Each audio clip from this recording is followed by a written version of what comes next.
Telugu cinema స్థాయిని ప్రపంచానికి చాటి చెప్పిన బాహుబలి చిత్రానికి సీక్వెల్ గా బాహుబలి 2 తెరకెక్కుతున్న సంగతి తెలిసింది.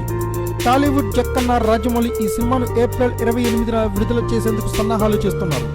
అయితే బాహుబలిలో కంటే బాహుబలి 2 సినిమాలో గ్రాఫిక్స్ కు విజువల్ ఎఫెక్ట్స్ కు ఎంతో ప్రాముఖ్యత ఉంది. బాహుబలి 2ను విజువల్ పరంగా ఎంత ఘనంగా తెరకెక్కించినా థియేటర్లలో ప్రొజెక్టర్స్ కూడా అంతే ఘనంగా చూపించగలగాలి. అప్పుడే విజువల్స్ అనుభూతిని ప్రేక్షకుడు పూర్తి స్థాయిలో ఆస్వాదించగలుగుతాడు. ఇందుకోసం ఈ సినిమా విడుదలయ్యే థియేటర్లలో కొన్నింటిని సంబంధించి ఓ నిర్ణయం తీసుకున్నారు. 4K రెజల్యూషన్స్ తో కూడిన ప్రొజెక్టర్స్ తో సినిమాను వెండితెరపై ఆవిష్కరించాలని నిర్ణయం తీసుకున్నారు. దేశవ్యాప్తంగా దాదాపు 200 థియేటర్లు బాహుబలి 2 కోసం అడ్వాన్స్ టెక్నాలజీతో కొత్త సబ్బుగులు అడ్డుకోబోతున్నాయి. అయితే ఇప్పుడున్న ప్రొజెక్టర్స్ 4K టెక్నాలజీ ప్రొజెక్టర్స్ గా మారాలంటే ఆషామాషీ విషయం కాదు. దాదాపు ఒక్కో థియేటర్కు ₹1,00,00,000 ఖర్చు అవుతోంది.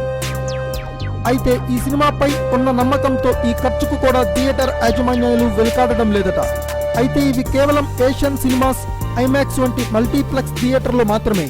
కొందరు మాత్రం 4K ప్రొజెక్టర్స్ అద్దెకి తెచ్చుకుని ఈ సినిమాను విడుదల చేయాలని భావిస్తున్నారట.